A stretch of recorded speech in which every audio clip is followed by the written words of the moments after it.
Assalamualaikum warahmatullahi wabarakatuh. Kami dari kelompok 6 akan mempresentasikan hasil proyek kami. Kami yang beranggotakan 3 orang. Saya sendiri atas nama Yuyun Sulistiani dengan NIM F1B121051 dan rekan saya sendiri atas nama Dian Marisa dengan NIM F1B121054 Dan saya Dwi Hidayati Aini Mustafa dengan NIM F1B121062.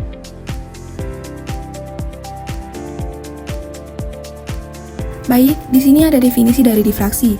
Difraksi adalah perubahan arah gelombang saat melewati dekat suatu rintangan atau melalui apertur sempit. Difraksi dapat terjadi karena sifat intrinsik gelombang cahaya yang dijelaskan oleh prinsip Huygens, yang menyatakan bahwa setiap titik pada front atau muka gelombang bertindak sebagai sumber titik gelombang yang baru. Rumusan masalah.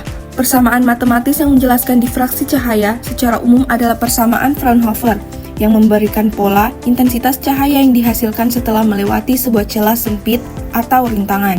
Berikut rumusnya. I-theta sama dengan I0 sin alfa per alfa, di mana I-theta adalah intensitas cahaya pada sudut tertentu theta, dan I0 adalah intensitas cahaya maksimum atau intensitas cahaya tanpa adanya difraksi, dan alfa adalah sudut yang dibentuk oleh garis lurus dari titik pada rintangan ke titik pada layar yang diamati. Terakhir, theta adalah sudut antara garis lurus dari rintangan ke titik pada layar dan garis lurus yang sejajar dengan permukaan layar. Persamaan ini hanya berlaku untuk difraksi Fraunhofer yang terjadi ketika jarak antara rintangan dan layar yang mengamati jauh dibandingkan dengan dimensi rintangan itu sendiri.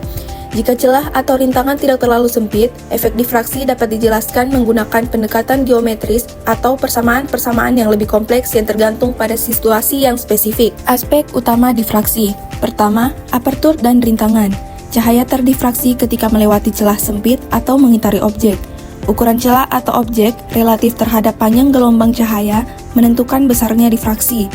Kedua, pola interferensi. Difraksi sering menyebabkan pola interferensi yang merupakan hasil dari superposisi gelombang-gelombang cahaya. Yang ketiga, panjang gelombang. Panjang gelombang cahaya yang lebih panjang cenderung terdifraksi lebih banyak daripada panjang gelombang yang lebih pendek. Selanjutnya ada penerapan difraksi. Yang pertama, optik. Difraksi adalah prinsip dasar di balik kinerja spektroskop, difraktometer, dan sistem optik lainnya. 2. Fotografi. Difraksi dapat mempengaruhi ketajaman gambar, terutama pada apertur kecil dalam fotografi. Dan ketiga, ilmu komunikasi. Penggunaan gelombang radio yang memiliki panjang gelombang lebih panjang dalam komunikasi adalah contoh penerapan difraksi dalam lingkungan urban dan alam. Contoh difraksi monokrometer di kehidupan sehari-hari. Berikut gambarnya. Jadi, difraksi cahaya pada CD adalah pembelokan atau penyeberangan cahaya yang terjadi saat cahaya melewati permukaan CD yang mengkilat. Difraksi cahaya pada CD menghasilkan pola pelangi, seperti yang ada pada gambar. Berikut penjelasannya. Difraksi adalah pembelokan atau penyeberangan gelombang cahaya yang terjadi saat cahaya melewati penghalang. CD memiliki alur spiral yang berfungsi sebagai kisi difraksi.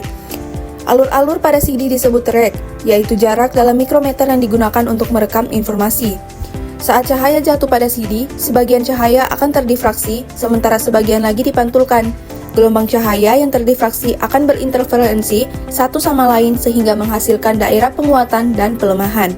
Pola pelangi yang muncul pada CD merupakan hasil dari interferensi antar cahaya. Dan yang terakhir, kesimpulan. Difraksi cahaya adalah contoh indah yang mengungkapkan perilaku gelombang cahaya di dunia kita. Dengan memahami konsep ini, kita dapat tidak hanya mengapresiasi keindahan alam, tetapi juga memanfaatkan dalam teknologi dan ilmu pengetahuan. Fenomena difraksi mengingatkan kita bahwa ada banyak aspek kehidupan yang masih berada di bawah permukaan untuk dieksplorasi dan dimengerti lebih dalam. Itu saja pemaparan materi dari kelompok kami. Sekian dan terima kasih.